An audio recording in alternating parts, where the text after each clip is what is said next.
जयनारायण व्यास विश्वविद्यालय में जो रोमहर्षक घटना हुई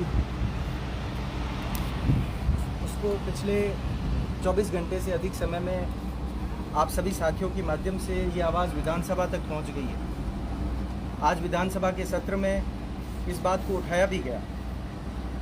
इस विश्वविद्यालय का एक अंग होने के नाते, एक हिस्सा होने के नाते हमको भी इस जिम्मेदारी से नहीं भागना चाहिए और कहीं ना कहीं ये मानना चाहिए कि इस विश्वविद्यालय में ये जो घटनाक्रम हुआ है, चाहे आंशिक रूप से भी रहा हो, तो कुछ ना कुछ हमारी कमियां रही हैं।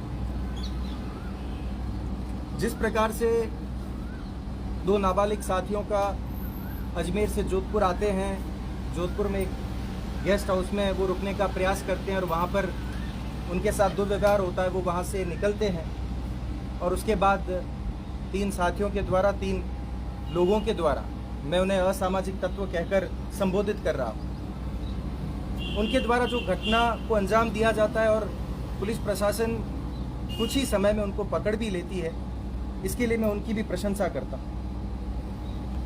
और मैं पुलिस प्रशासन और न्याय व्यवस्था से निवेदन भी करूँगा कि उनके ऊपर फास्ट ट्रैक में मुकदमा चलाकर और जल्द से जल्द उन्हें सज़ा दी जाए, ताकि हम मानव समाज के लिए एक ऐसा उदाहरण पेश कर सकें कि भविष्य में कोई ऐसी घटनाओं को अंजाम देने से डरे, वह कांपे।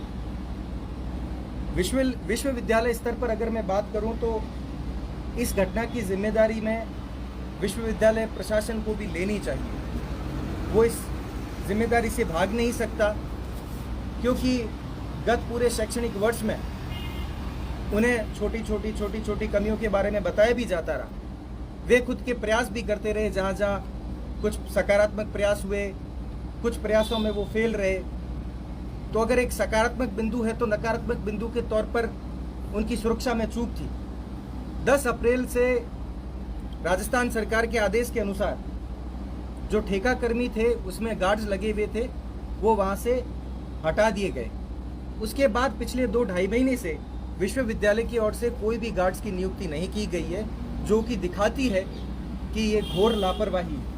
पीछे की दीवार जो टूटी हुई है और जहाँ से जो लोग आते जाते हैं और असामाजिक तत्व वहाँ से आते हैं, अगर रात को कोई शराब पीते होंगे या कोई बदमाशी करते होंगे या इस प्रकार की घटनाओं को अंजाम देते होंगे, अब हम कब सीखेंगे? अगर ऐसे उदाहरण हमारे सामने आएंगे तब हम जगेंगे। और गनीमत तो आप ये देखिए कि जो घटना स्थल है उससे पुलिस चौकी महज 100 मीटर दूर है, और पुलिस चौकी में जितने भी गार्ड्स जो लोग तैनात हैं, उसमें से महज वहाँ पर एक ही उपस्थित था उस वक्त। बाकी लोग कहाँ थे, वो लोग क्या कर रहे थे? ये ऐसे बहुत से सवाल हैं जिनका जवाब विश्वविद्यालय को देना चाहिए। और अब जैसे जो इस मुद्दे को जो राजनीतिकरण चल रहा है या सामाजिक स्तर पर हम इस मुद्दे को देखें तो लेस सिंपैथी और मोर पॉलिटिक्स वाला मुद्दा ये बन चुका है। लोगों की भावनाएं या करुणाएं इससे कितनी जुड़ी है मैं नहीं समझता, परंतु छात्र संघ चुनाव 1 महीने बाद है और जिस प्रकार से कुछ लोगों ने इसमें राजनीति करने का प्रयास किया है वो बेहद दुखदाई है। मैं उसकी निंदा करता हूँ, क्योंकि आप ये देखिए कि मानव समाज से आने वाले लोग और आपने जिनके साथ बुरा हुआ है और उसके ऊपर आप राजनीतिकरण कर रहे हैं।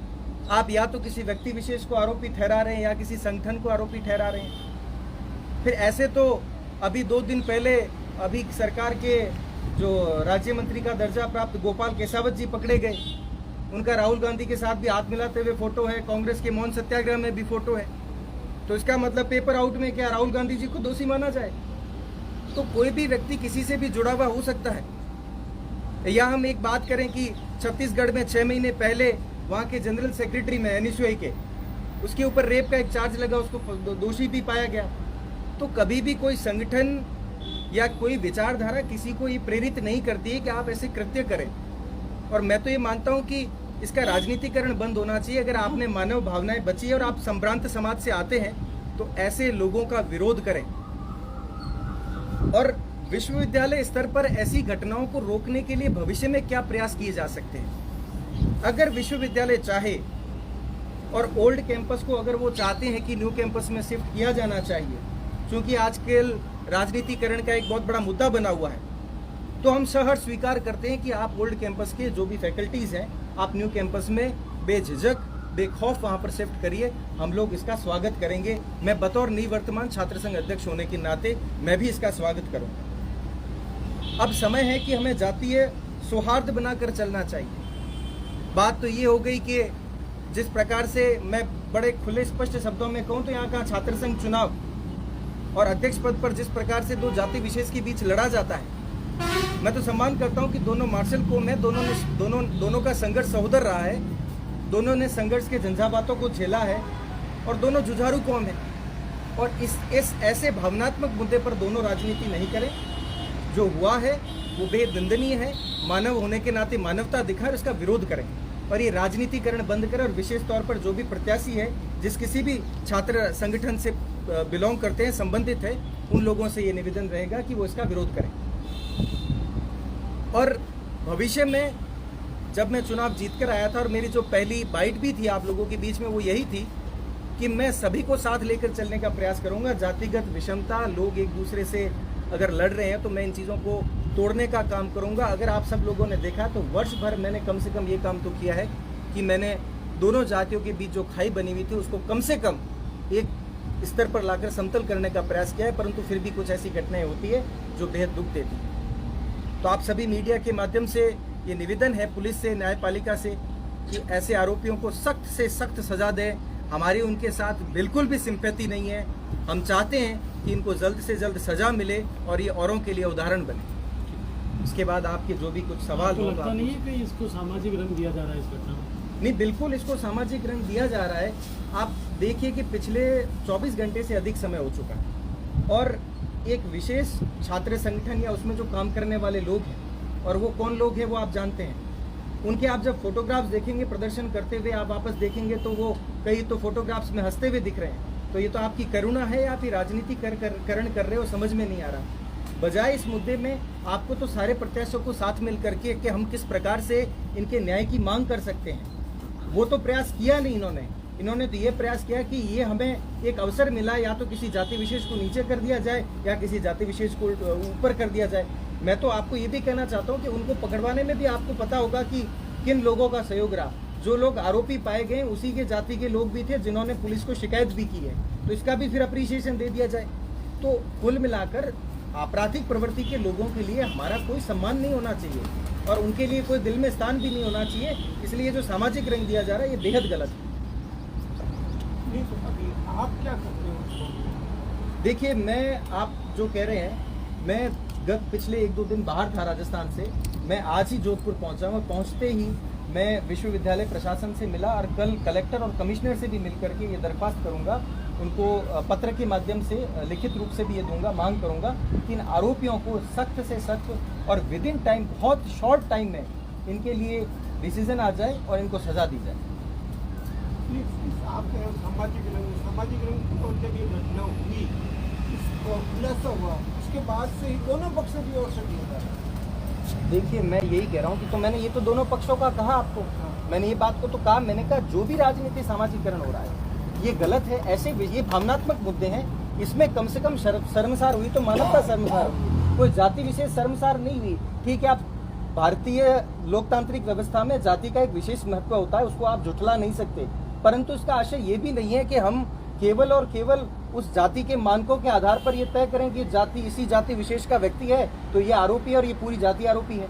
ऐसा संभव नहीं है। हमें इन प्रकार की सोच को, इस प्रकार के भावों को नकारना चाहिए, उन्हें दूर करना चाहिए। आपको लगता नहीं इस पूरे घटनाक्रम में विश्वविद्यालय भी जिम्मेदार है? नहीं, बिल्कुल मुझे लगता है कि विश्वविद्यालय जिम्मेदार है। कुलपति जी में अगर संवेदनाएं हैं, मैं तो इसलिए आज मैं अचंभा इसलिए कर रहा था कि आज 24 घंटे से अधिक समय बीत चुका है, विश्वविद्यालय की तरफ से कोई भी स्टेटमेंट नहीं आया। सिर्फ ये बातें हैं कि उन बच्चों को उन्होंने रेस्टिकेट किया या सस्पेंड किया है, परंतु कुलपति जी ने कुछ कहा है उसका स्टेटमेंट नहीं दिया है, न उनके कोई प्रॉक्टर साहब ने स्टेटमेंट दिया है। तो इतनी संवेदनहीनता, ये मुझे समझ में नहीं आया कि वो क्या एग्जाम्पल सेट करना चाह रहे हैं। कम से कम इतने बोल्ड हों तो ये चीज़ तो कहें, या अगर कुछ यूनिवर्सिटी के हित में फैसला लेना हो तो ये कहें कि उनको लगता है कि अगर लोगों के कहने से, चूंकि अभी समय है और लगता है कि अगर ओल्ड कैंपस असुरक्षित है तो आप ले जाइए उसको न्यू कैंपस में। नहीं, ओल्ड कैंपस या न्यू कैंपस की बात नहीं है। पढ़ाई करना और एग्जाम देना अपराधी का भी एक मौलिक अधिकार है। बिल्कुल उस अधिकार को उन्होंने अनाथ किया, नहीं किया, क्योंकि उन्होंने सुरक्षा में स्वयं ने लापरवाही बरती। बिल्कुल। तो उस मुद्दे को आप कहाँ ले जा रहे हो? देखिए, जो आप कह रहे हो कि आपराधिक प्रवृत्ति के लोग हैं, उनको भी पढ़ने का अधिकार है, उनको भी शिक्षा का अधिकार है। चूंकि ज्वलंत मुद्दा था, विश्वविद्यालय के ऊपर जिम्मेदारी थी, और विश्वविद्यालय के सस्पेंशन हो या रेजिग्नेशन हो तो वो विद द टाइम वापस लिए भी जाते हैं। कुछ समय पहले हमारे साथी का भी सस्पेंशन हुआ, रेस्टिगेशन हुआ, वो वापस लिया गया। ये यूनिवर्सिटी की तरफ से, मैं यही तो कह रहा हूँ, ये एक डिफेंस था उनकी तरफ से, जो कि नहीं होना चाहिए। आप भविष्य में क्या करने जा रहे हैं, आपके उनके ऊपर प्रयास होने चाहिए। जब यूनिवर्सिटी में, मैं पिछले कई समय से विश्वविद्यालय में, यूनिवर्सिटी में कह रहा था, इवन मैं तो ये कह रहा था, मैं इस राजनीतिकरण जो छात्र राजनीति में हो रहा है, इसका तो मैं विरोध करता रहा हूँ कि यार ये जातिगत व्यवस्था को कम से कम आप बैलेंस करो। आप या तो, अगर आपका मेन जब कैंपस, न्यू कैंपस रहेगा, कितने साल लड़ेंगे ये लोग? 1 साल, 2 साल, 3 साल। फिर जब आप एक म्यान में 2 तलवारें डाल देंगे तो कब तक लड़ेंगी वो? तो सहज है ये 1 साल, 2 साल, 3 साल बाद सामान्य हो जाएगा। अगर आपको इन चीज़ों को वहाँ ले जाना है, अल्टीमेटली तभी पढ़ाई का एटमॉस्फेयर बन पाएगा जब आपके पास एक कैंपस होगा। एक कैंपस होगा तब आप सबके लिए बायोमेट्रिक्स लगा पाएंगे, प्रोफेसर्स क्लास में आएंगे, बच्चे क्लास में आएंगे। अभी तो सब बिखरा बिखरा सा है, डीएमएस वहाँ पर है, न्यू कैंपस वहाँ पर है, ओल्ड कैंपस वहाँ पर है। हमें ये नहीं पता कि क्लास में कौन आ रहा है, बच्चे नहीं। ये तो नई शिक्षा नीति का भला हो जो सेमेस्टर सिस्टम आ गया, जिसकी वजह से बच्चे कम से कम कैंपस में दिखना शुरू होंगे और प्रोफेसर्स की कुछ रिस्पॉन्सिबिलिटी बनेगी। अच्छा अरविंद जी, इसको कितना जायज़ मानते हैं कि छात्र यूनिवर्सिटी का नहीं होते हुए भी बाहरी छात्र चुनाव में ज़्यादा रहते हैं? ये जो आपका सवाल था, मैं इससे पुलिस प्रशासन से भी निवेदन करूंगा और विश्वविद्यालय प्रशासन से भी निवेदन करूंगा। हर छात्र संघ चुनाव के प्रत्याशी के, उसके टीम में बहुत से, मैं तो कह रहा हूँ इवन 80% तक ऐसे लोग होते हैं जो लोग विश्वविद्यालय का हिस्सा ही नहीं होते हैं, विश्वविद्यालय के विद्यार्थी भी नहीं होते हैं। आप कल ही, मैं कह रहा हूँ कि अगर कोई प्रिंट मीडिया से या डिजिटल मीडिया से आप इस मुहिम को चलाइए कि पुलिस आईडी कार्ड चेक करे, फिर ही उन्हें प्रवेश अंदर जाने दें, ठीक है। और जिस पर उनको डाउट हो, उस लोगों को रोक करके आईडी कार्ड उनकी फैकल्टी के फ़ोन करके संबंधित से पूछें कि ये विद्यार्थी आपका है क्या, क्योंकि आजकल आईडी कार्ड नकली भी खूब बन जाते हैं, एंट्री के लिए वो ले लेते हैं। तो ऐसे बच्चों को कैंपस के बाहर रोकें। पुलिस प्रशासन अभी से, अधिसूचना आने वाली लगभग, अगर चुनाव अगस्त के आखिरी सप्ताह में होने हैं तो 25-26 जुलाई तक अधिसूचना भी आ जाएगी।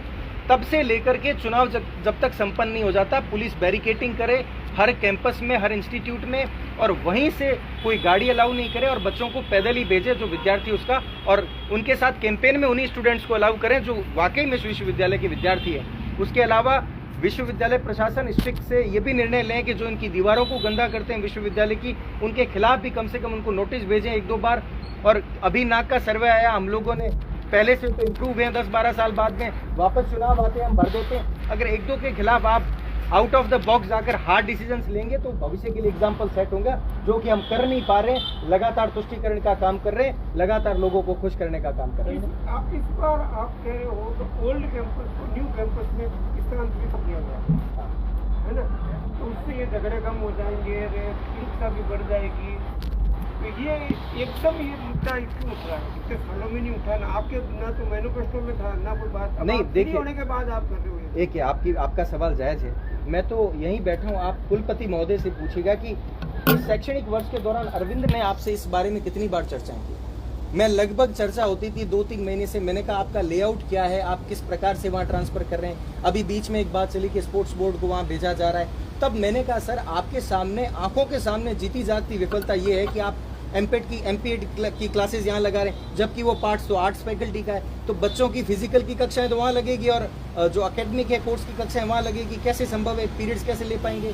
तो आपको उसे वहाँ शिफ्ट करना चाहिए। तो मैं कभी भी इस प्रकार की पॉलिटिक्स का समर्थक नहीं रहा हूँ कि आप हमें जो बेनिफिट हो या स्पेसिफिक हमें छात्र राजनीति में जो फायदा हो रहा है वो चलते रहना चाहिए। कभी न कभी ये समाप्त होगा। हो सकता है आज मैं नहीं तो आज से 5-10 साल बाद कोई आएगा, जिस समय ये जाना तो ये अल्टीमेटली तो आप भी जानते हैं कि आज नहीं 8-10 साल बाद तो ये चीज़ें वहाँ जानी है। तो क्यों ना हम थोड़ा सा बोल्ड होते हुए ऐसा एक डिसीजन लें कि हम पूरी चीज़ वहाँ शिफ्ट कर रहे हैं। हो सकता है यहाँ अभी रहने लायक मेरे ख्याल से एक लॉ फैकल्टी और एक इवनिंग इंस्टीट्यूट है, जो दोनों अच्छे से चल सकते हैं। और तीसरा आपको चलाना है तो कॉमर्स चल सकता है।